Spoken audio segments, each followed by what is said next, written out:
Hello, everybody. As always, thank you so much for watching. It's the American Doofus Show. Don't be a doofus. We're going to jump right in. We've got Chris with us for a few minutes today. Chris, what are you hearing? What's it like on the ground? Ground-wise, I pretty much this is what I'm hearing. It's a little bit chaotic, and they're still having some difficulty trying to get people or Americans to the airport. So that's the latest and greatest that I've heard. And Okay. also the Afghans, a lot of those Afghans are being turned away because they don't have the proper documentation.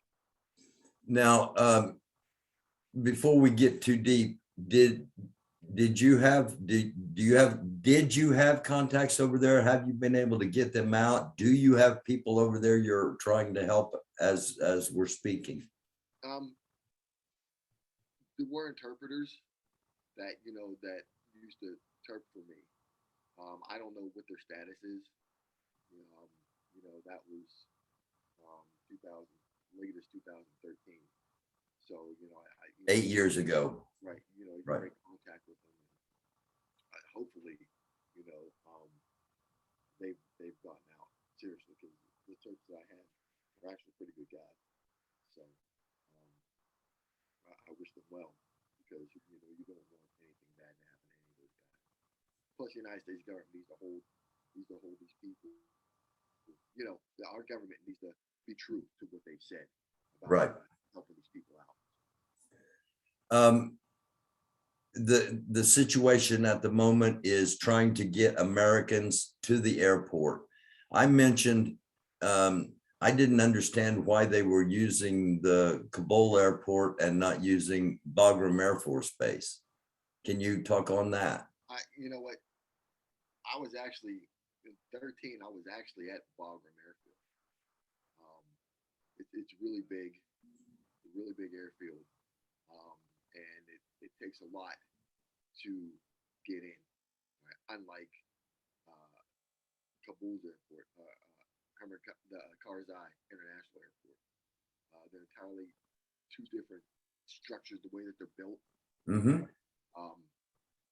Or at Karzai International Airport, because I fly into there. I used to fly into there all the time.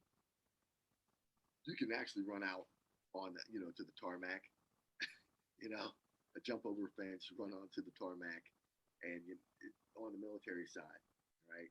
On the civilian side, it's a little bit more difficult. But even at Bagram, it's so far. To get in to the airport or to the airfield, and to get to the airfield itself, you are so far back from anything that it would take you at least a couple minutes to get to the airfield, because it's so spread out. Okay. So Bagram Airfield is really, really big airfield. And it's out away from the city. So I thought that would be, easier to extradite from, because you're going to be controlling, you're going to keep everything out away from the planes. Right. People are going to have to bus in, and people or helicopter in from the embassy. Right. And that, those are really good points, but sometimes we don't use the best judgment. Okay. All right. What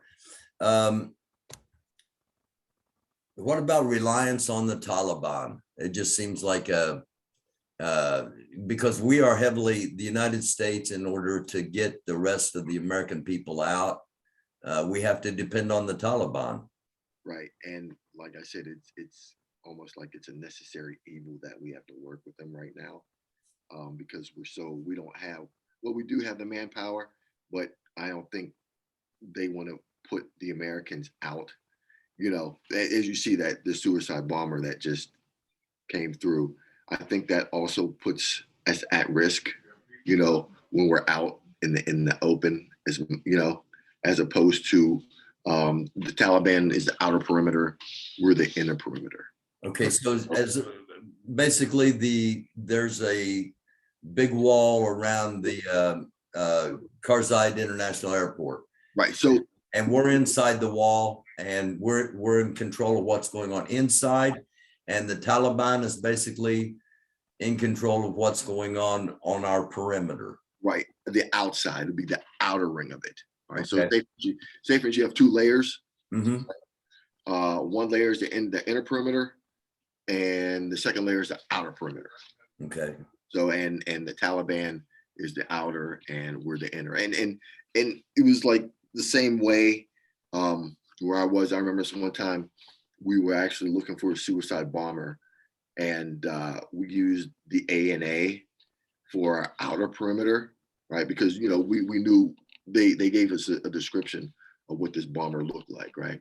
The ANA was the outer perimeter, and the ANP, the Afghan National Police, was the inner perimeter. So that way, if he did come, they knew exactly what to look for because they had a description. If he got past them, then the inner perimeter is where we were, and that's where we would have to engage him. But you want to engage anything on the outer perimeter because the inner perimeter is that's the real danger area.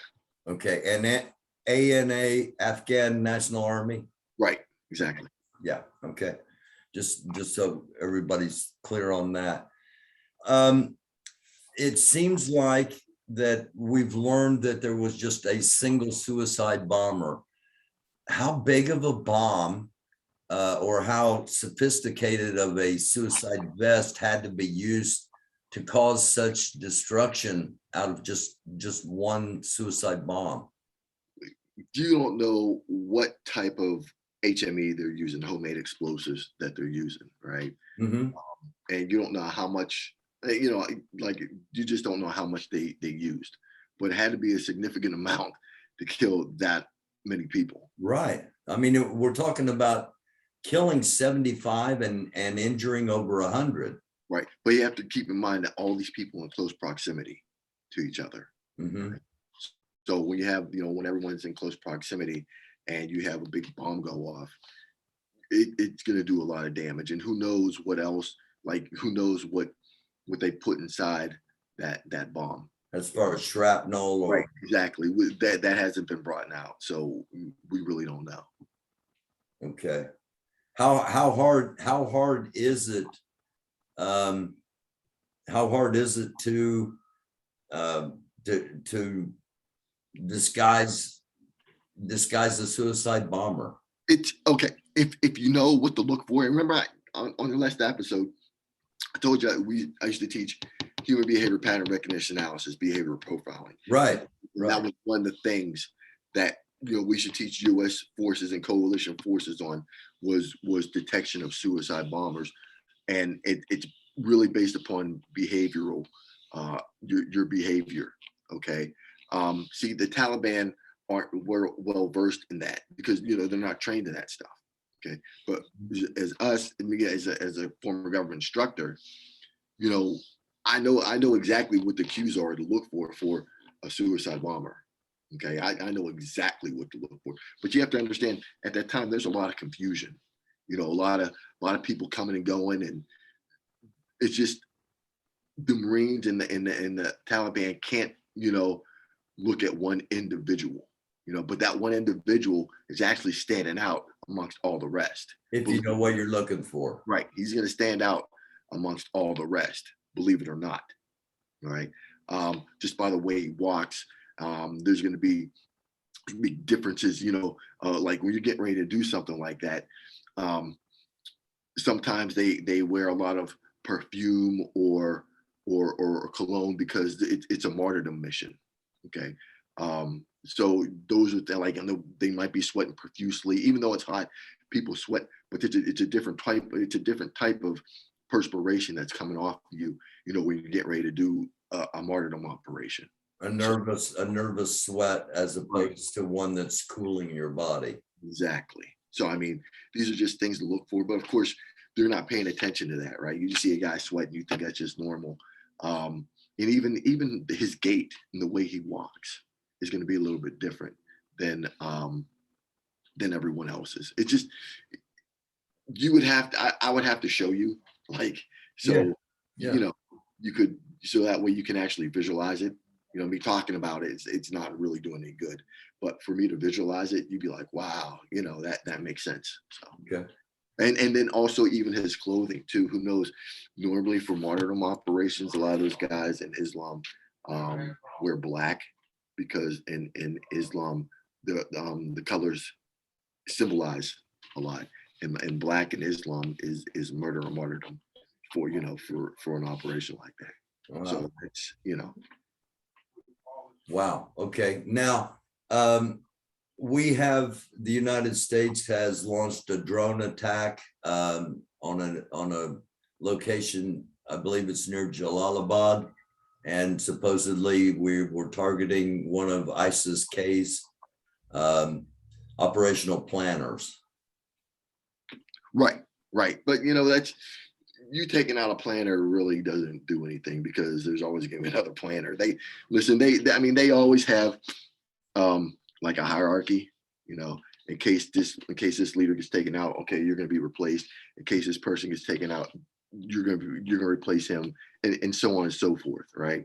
So you taking out these leaders is not the best thing. I mean, you could do it, but it really is really not going to do anything. They right now should be focused on, okay, how are we going to prevent this next attack, and Right. that's how what they should be focused on. How are we going to prevent this next attack, right? Because what I'm seeing, and the whole thing about it is because the way we're trained to actually think like them, and to be like them. So that's actually how you're going to catch them. For me to think like them and act like them and behave like them to actually catch them. You see, you have to have that mindset and know how they think and know how they play to catch them. So me being the individual that I am, I was thinking, I was talking with my buddies last night. I was like, hey, I said, they could do IDF, right? Indirect fire into, Karzai International Airport. But the whole thing about it is what's the best bang for your buck? If you do cost benefit analysis, what's the best bang for your buck? Okay. And I always knew that, a lot of these organizations had SAM missiles, SAMs, right? Surface to air missiles. Surface air missile. Right. Which, some people call man pads or whatever. Now, keep in mind, they're targeting this airport because that's where the Americans are. And you have military aircraft, and you have civilian aircraft flying in and out, right? And what I can't understand is why our government had actually sent in civilian aircraft, knowing, yeah, you got to get the people out in that time frame, but knowing like the Taliban, not Taliban, but even ISIS has the capabilities to take down a civilian or military aircraft. Military aircraft are defensed. They have their own defense mechanisms. These charter flights, these civilian aircrafts, they're basically coming in totally unarmed. Right, exactly. So doing a cost benefit analysis, I was like, okay, that suicide bombing was like, on the 4th of July, it's like the first set of fireworks that goes off. All right. Well, the next attack is probably going to be the finale. Right. Mm-hmm. And you want to do something really big, you might want to bring down a civilian aircraft or a military aircraft. Okay. Yeah. So I'm really hoping that, and I know they have ISR up. That's intelligence, surveillance, reconnaissance aircraft flying around to make sure, no one jumps up with a man pad. If they jump up with a man pad, hopefully they'll see him and they'll be able to hit him with, a missile, so they can take them out prior to them launching. Yeah, because it might not just be one individual; it might be 2 or 3. Because man pads are easy to get. The ISIS can get them just right from Pakistan. So I mean, that's the danger of this thing. Okay, so as we look at this and as we try to do a little analysis of strategy, tactics, you're trying to put yourself in their place and think like them, having done so for so long. Can we speculate that we're not going to see another suicide bomber, that this is the next attack is going to escalate? We're going to be looking at a vehicle type explosion, or as you're speculating now, possibly taking down one of the aircraft. Right. I mean, if you do a VBID, it's going to be followed up with gunfire, possibly the hospital where all those injured people have been taken. I mean, ISIS is so much more ruthless than the Taliban ever could be. Yeah, they attack hospitals, they attack schools, they attack mosques, synagogues, churches. Right. Right. So where Right. Where the Taliban doesn't do that. And just to let your audience know, the Taliban is not a foreign terrorist organization. They are not. Now, ISIS, Al Qaeda, yes, all day. But the Taliban is not a terrorist organization whatsoever. They're an Afghan militant organization. Right. Exactly. Right. And they're Pashtun. Okay.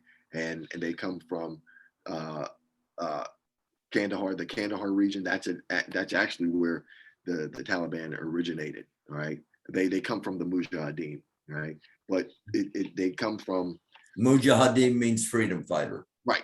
Right. So they're going to come from the Muj, but their birth or their birth ground or where they were formed was in Kandahar, all right, and then also in Pakistan, because it's a Pashtun tribe. So the Pashtuns are in Pakistan and they're also in Afghanistan.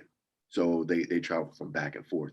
And the whole thing about ISIS Khorasan is a lot of them left from the Taliban because they felt the Taliban they weren't hardline, Muslims, and so that I think that's the reason for the split. But it came from ISIS in the Levant, right? But the whole thing about it is they're denying any affiliation with the Taliban. All right. Now, the whole thing about it is you have other groups, other Pashtun groups joining them, but then groups, I think they said the Chechens and some groups from Uzbekistan, and just so it's now it's not just the Pashtun, you have other groups as well. So okay, and let's go back 40 years. Russia invades Afghanistan. Right. And all of these various factions that are now divided were pretty much unified in trying to drive Russia, the Soviet Union at the time, out of Afghanistan. Right. Exactly. And guess who was helping them? We were. Yeah, we were. So the whole I remember a Mujahideen fighter once said, the only thing we need is our Quran and the Stinger missile to defeat the Russians, right? Yeah, because they brought down those big helicopters, which the Russian gunships that were so effective. Once they got Stingers and started bringing those down, they were a great equalizer. Right, exactly, right? So the Russians weren't going to beat the Mujahideen on the ground. The only way they were going to beat them was through the air. And of course, we armed the Muj, with the SAMs, the Stinger missiles, and they were actually able to defeat the Russians in the air. You mentioned getting the shoulder-mounted surface-to-air missiles from Pakistan. Right. Turkey has taken the position of building a wall, a physical wall, to not allow Afghan refugees into Turkey.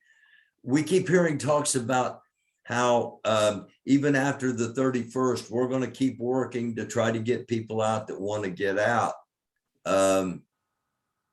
Is that a realistic thing for us as Americans, State Department, on a political side? Is that that's rather asinine for us to be saying, isn't it? Well, the whole thing is that has to be negotiated with the Taliban, and that's where they're going. But the Taliban said there was pretty much a hard line, and the Taliban said no, that's it. You know, if your people, Right. they're there. You know, and the thing about it is my this is how I feel about it. All right, if you see that a train is coming, a freight train is coming, get off the tracks. Right. So you see that the Taliban is closing in, and they were taking over each province in Afghanistan. I mean, did you really think they weren't going to come to Kabul? See what I'm saying? Yeah. I mean, Yeah. so a lot of these people should have, made way to leave, but then a lot of times people don't want to leave. So what do you do, when you have that to play? We don't want to leave. Well, then stay there then, and you have to suffer the consequences of what occurs. Yeah. You know, I Yeah. mean, that's a hard way of looking at it, but that's just the reality of it. There's going to be much finger pointing over how all of this was handled and how things could have been handled better. We are just about 48 hours away from the deadline. What and I keep hearing, well, the United States has to destroy a lot of equipment before we actually evacuate. What are the next 48 hours going to look like on the ground from the US military standpoint? It's gonna be a mess. I think we talked about this before in the last show. There's a lot of things that have to be done. Okay, we have to get the rest of our citizens and the rest of the Afghans out that want to come, right? That we can get, because right. there are a whole bunch that want to come that we're not going to be able to get. Right, and then we also have to destroy all that equipment, and that just takes so much time. There's a lot of time involved. So I'm sure our military guys already did their backwards planning, but it's just a time crunch. It's just a time crunch. And is it a necessary time crunch, Chris? I mean, is for me, this whole thing is looking like Joe Biden is saying the 31st and it's non-negotiable, instead of going, man, we can't get this done by the 31st. I need to move it back. What am I missing? Okay, Taliban. Here's the thing. Taliban. Right. So here's the thing, right? Before, they were doing all the negotiating, the Taliban wasn't in power. Right. They weren't in power. They weren't in control of anything. Right. Now they're in control. So it's kind of hard for us to sit there, to a government or an entity that controls. They were going to stay a little bit longer. Right. Yeah, I got you. We don't have the latitude. From a diplomatic standpoint, I can see that. Yeah, that creates a whole bunch of problems. Did we anticipate that the government that we kind of pushed upon Afghan, because we didn't go in there and go, okay, what kind of government you guys want? What do you think is going to work best for the Afghan people? We went in and set up and said, this is the government you're going to have, and they didn't like it. Yeah, well, guess what? Afghanistan has never had a democracy. Right. Nothing close. They're very tribal, if right. I'm not mistaken, and and it's all geographic, and they're like, you leave us alone, we leave you alone. You screw with us, we're going to screw with you, and we've been screwing with them for 20 years in their minds. Right, and the whole thing about it is when you go to a country, right, where everyone who has fought the Afghans in war, they've all lost. Right? Yeah. So we talk about, I think, Genghis Khan and the Brits, the Russians, they've all lost. Okay. Then on top of that, you go in there and you get, you sit there and tell them, hey, look, this is what we want, to have in your country, is a democracy. Because once we overthrew the Taliban, there was no government. You see, so because there's no government, we're like, oh, let's create a government. off of ours, which is a democracy. It doesn't fly in that neck of the woods. Right. These are, I said last time on your show, I said, these are agrarians. These are farm people. We're complex. These people are very, very simplistic. So you try to implement a complex system into a system of people and values that are very simplistic, a complex system versus a system that's simplistic, you're gonna have problems. And then on top of that, you have basically sold these people a dream, especially these females in Afghanistan. The females. The idea of freedom for females in Afghanistan was something we pushed very hard, right, and was one of the, if not the first thing that was immediately cut off. Right, and the thing about, our government used to have us train the Afghan police on women, how to treat women and all this other, just our values, on how to treat the women and domestic violence. And, they're looking at us like, well, in our culture, in our religion, it's okay to smack a woman. Yeah, if she misbehaves, she deserves to be She gets smacked. corrected. Right. That's their way of looking at it. Right. That's their way. Okay. We have no right to come in and try to instill our values on another country, their culture and or their religion. That's a fail all day long, because now you see who's back in charge, right? And we're leaving. And you sold these women a dream on these women's rights and all that, and they're like, no. Taliban is like, no, that's not how it works. It works like this under Sharia law, right? Yeah. So now, like, you're gonna get these females killed because they're coming out protesting and all that stuff. Like, Taliban is like, we're not even going for it. You see? Yeah. But you want to push, instill our values into a country when we're there to fight a war. Humanity's done that throughout our history.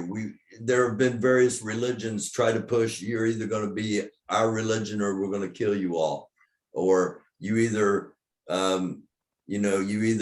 Sieg Heil to Hitler or we're going to kill you. Humanity's constantly pushed that. You would think the United States would be a leader in being able to understand and comprehend that we just can't force other people to do things that they have always done completely differently. Right. And that's an issue which I had when I was over there. And I remember, like, I'd be training the AMP, Afghan National Police, on this, and they'd be like looking at me like, what are you talking about? And it was just kind of, our ingrained values are so far in juxtaposition from their ingrained values. Exactly, and they don't mix. So you have to, like I said, if you're there to war fight. Okay, don't bring democracy. Don't bring our values into this, because it'll fail all day long. And as you can see, it's failing right now. Right. And we have a history of this. Bringing our values is another way of saying nation building. Right. To build nations in our image. And what happened here in the United States is unique. We're seeing how very fragile it is. And it's not necessarily something that functions all over the world. Exactly. As you can see, normally places like Southwest Asia, which Afghanistan is, it's not even the Middle East, it's Southwest Asia. But you go over to like Iran, okay, and even Saudi Arabia, where their Islam is, a little bit more strict. Okay. A lot of these females don't even have the same rights and value, or the same rights that women do have in the United States. In the West period, it just doesn't work that way. Even in the more what we would consider progressive Islamic regions, it's still not even close to the freedoms women have here. Right, and just it's say for an example, or for instance, if a female is caught doing adultery, here in the United States, these females are held accountable, right? Yeah, somebody gets on Facebook and that's it. Right. So over there, like even in Yemen, Afghanistan, and in these Islamic countries, females get caught, they get caught cheating. Guess what? They get stoned to death. And that's literally people throwing rocks at them, hitting them with rocks until they die. Yeah. Yeah. Oh yeah. So I mean, you can't, and see, that's what people don't understand, right? You Mhm. can't bring our values into different countries that don't have our values, because eventually we're going to leave, and you're setting these people up for failure. Okay, that's a great lead into what's coming next. There's going to be an influx. We don't know how many. There are going to be a lot of Afghan refugees coming into the United States. What is that going to do to the delicate balance of peace in our own country? Well, see, and that's the issue, right? They're going to come there with their values, right? Well, and they're not going to understand our laws. So, if a female gets smacked around, and someone from the United States happens to call the police, Or a guy jumps in. right, and someone That's not going to happen over there, but over here, right, you see a woman getting beat up. someone might Some jump guys are going to jump in. right. Somebody might jump in, but if someone calls the police, and this female has physical injury, then guess what? That individual's locked up, and he's like, well, what did I do wrong? Right. That's anything wrong. Yeah, And she talked back to me. She got what she deserved in their eyes. right. In our eyes, it's like yeah, So it's gonna create a problem. on a lot of levels. Yeah. You And know, I mean that's for any country. Like even like when I'm in Brazil, or somewhere in Colombia, or Dominican Republic, a lot of you see a lot of these guys that are older guys. They'll be dating younger women, right? And that's acceptable there in these countries. where are these countries at? Because I'm an older guy. I'm sorry, man. Go ahead. But like in South America, in the Caribbean, in Central America, you'll see a lot of older guys dating younger women, and sometimes these girls will be like maybe 17, Oh, 16, right? So maybe 17, 16, right? oh And no. see, that's acceptable in their culture, right? But then when you come here to the States, it's like they still bring that stuff with them, and they start trying to talk to younger girls here, which is totally against the law, Right. right? Yeah. Okay. So and then they get locked up. They're like, well, what did I do wrong? I mean, this is the way I've been raised and groomed all my life, and now you're telling me I'm wrong. You see? Yeah. So it's when you start bringing people from different cultures, to one country, we call it the great melting pot, but sometimes it just creates problems. It really does. Yeah. The last thing, in my opinion, the Islamic extremists throughout the world have been emboldened by what is going on in Afghanistan. We've talked multiple times here about how Afghanistan is going to be somewhat of a safe haven for possible nefarious actors against us. Is it a legitimate concern that we will see Islamic extremist attacks around European capitals and possibly here in the United States before the end of the year, and especially with September coming, which is a holy month in Islam? Right. I mean, if it could be this year, next year, but I mean, honestly, attacks really aren't that hard to do. All right. If they really want to attack us, they do it. In my opinion, I really don't feel that we're adequately prepared, okay, for certain attacks. A lot of attacks we are prepared for, but certain attacks we're not prepared for. So I don't really think that they want to come here to attack, like over there in like Afghanistan, um, where there's a large Islamic presence, right? There's a lot they could do to target American citizens, all right, even our embassy, um, places like that. And you saw like uh, in Iraq how the militants, the Shia militants, were attacking our military complexes and our embassies. You know, that's the type of stuff that they can do, right? A lot of times, I mean, if they want to attack us in the United States, it was Bin Laden that said, you know, we'll attack them in the United States, right? And we'll get them up and we'll fight them on our turf, right? Yeah, bait us to come to where it's easier for them to wage war.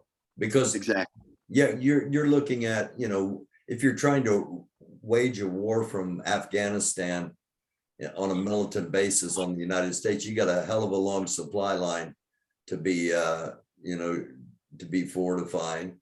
Whereas if you bait us to get us on your turf, it's a whole lot easier to fight us.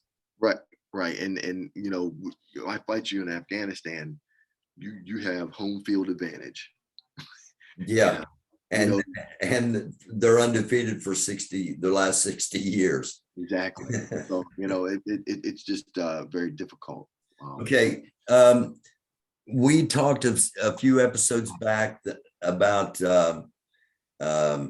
Iranian cells in the United States, that Iran had put a $1 million bounty on Donald Trump's head, and that there were possibly Iranian cells waiting to be activated in the United States.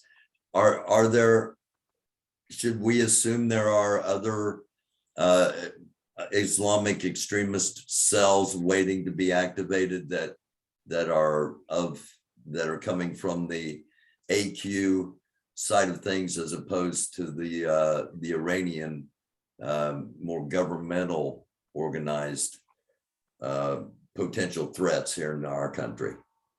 This, I knew this back in 2004. Like they have training camps here in the United States. A lot of these Islamic groups have training camps here in the United States. For real? Yeah. Oh yeah. Oh Wow. yeah.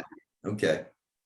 So it's not and if I don't know what they're being trained in, but you can only imagine. So I mean, it's not like really difficult for someone to launch an attack on, you know, on American soil. Uh, I know AQ does. ISIS wasn't around there, but AQ does. I know the Iranians do. I know their cells here in the United States from Iran. Um, so they can actually, you know, they can pretty much launch an attack when they want. They really can. And the whole thing about it, you know, right now we're kind of focused on other things. Right. You know, where we should like be watching. Like right now, I think we should be watching, you know, these groups like with a microscope. Yeah. So, you know, so they don't actually do something, because that would be devastating to us.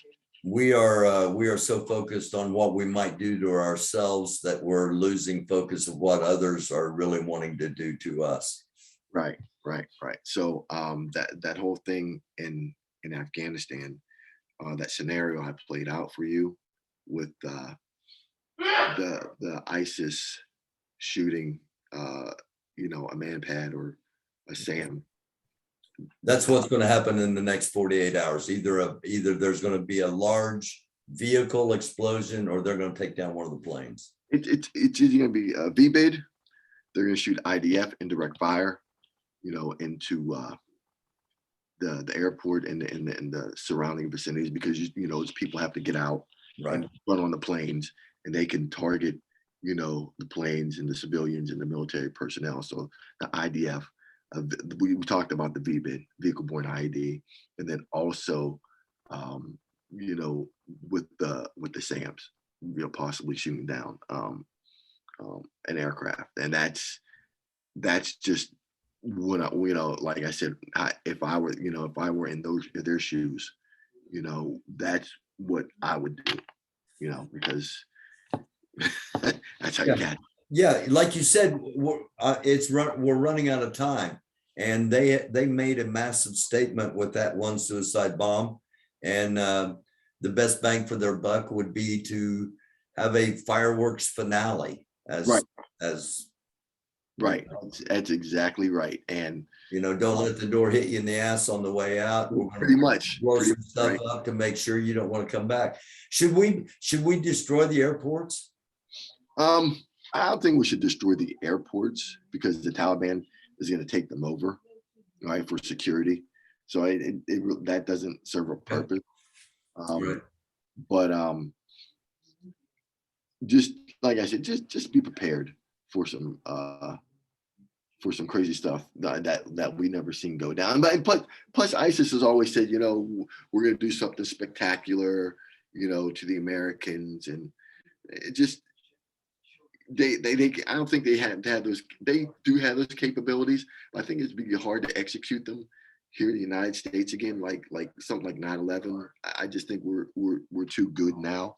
Okay. So like we're always on that scale, but we should be looking for something to happen on the 20th as we surround the 20th anniversary of 9/11. Just something not on that scale. Right. I mean, like doing an active shooter, that's easy to do, right?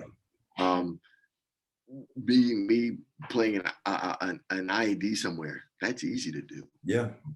I'm just thinking off the top of my head. These Right. are just easy to do. But what's difficult, well, it's not really difficult, but you shooting mortars into, the airport, it's not really difficult, but that's something like where the community would be like, hey, look at that. They're getting ready to do this, but they probably won't. Yeah. They probably won't. All right. One final thing to speculate on here. A lot of people are saying Biden is losing some of his mental acuities, and he's not going to be able to handle things. If something happens and the current president has to step down, what is your view of how things from a military side would be looked at with a female, with our first female president? From a military side, Yeah. I think they just do exactly what she wants done and advise her the best course of action for what needs to be done. Okay. I don't think she's gonna go against them, if they know best. I mean, just because you're the president, that doesn't mean you know everything. Right. Yeah. I mean, that's why the president has advisors to advise them on things that that they don't know everything about. So you have your subject matter experts, which are your advisors. Hey, look, this is the best course of action for this, and she'd be like, okay, we're going to do that. Just because they're the experts. You're Right. not. I mean, you're the leader, but you have to listen to other people that have a little bit more knowledge than you. Okay. So over the next 48 hours, we expect something fairly significant to happen in Afghanistan, specifically around Hamad Karzai International Airport, as we prepare to get out. And over the next couple of months, look for the possibility of small attacks here in the United States. I mean, it's possible, but if they wanted to do that, they could have done that a long time ago. You see what I'm saying? I mean, those attacks they're so simple. If they wanted to do it, they would have done that. Okay. So I mean, good. That's good. That's good. We got to keep an eye open for something happening, but it's nothing imminent. However, in Afghanistan, over the next 48 hours, something's going to happen. It's just a matter of we're not exactly Right. sure what. Exactly. We don't know what it's going to be. So, but it's gonna happen. right. Yeah. All right, man. As always, thank you so very much for taking your time, and we'll talk to you again in a week or so. Great. Hey, thanks a lot for having me on your show. Always a pleasure, brother. Okay. Take care of yourselves. All right now. Okay. All right. Thank you, everybody. It's the American Doofus Show. Don't be a doofus.